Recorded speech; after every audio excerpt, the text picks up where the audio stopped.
Hello, Jim Pittman here with some thoughts about how to properly use checklists.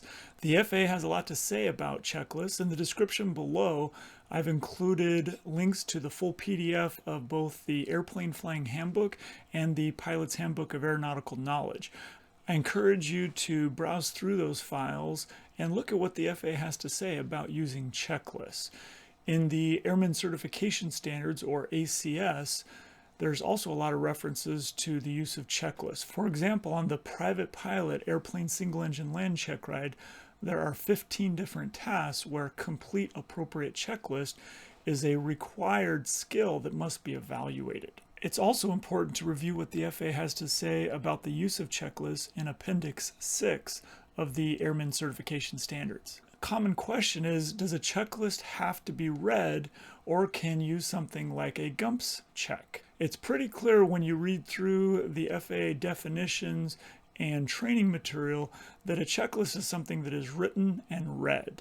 Now, some people might think it's okay to do GUMPS, but also keep in mind that that is only one checklist, usually the before landing checklist.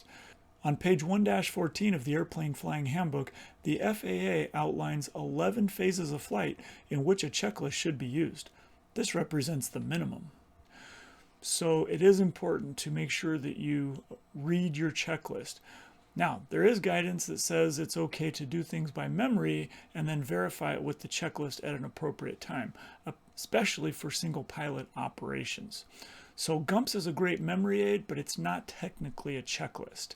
Some common errors and misunderstandings include not doing the checklist or not reading the checklist.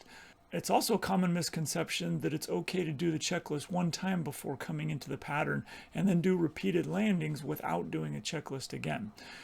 As the FAA outlines, the checklist is to be done for every single takeoff and every single landing. Different instructors and DPs will have different opinions about what exactly should be done for any particular airplane or any particular checklist. I encourage you to study the links in the description below and come up with your own opinion and talk to your flight instructor. If you do have a check ride coming up, make a note to talk to the DPE before you go and fly and make sure you're on the same page with what's expected for checklist usage. Be sure to go through all those resources down in the description and feel free to leave questions or comments and I'll do my best to reply. Please be sure to share this with other pilots and even your flight instructor.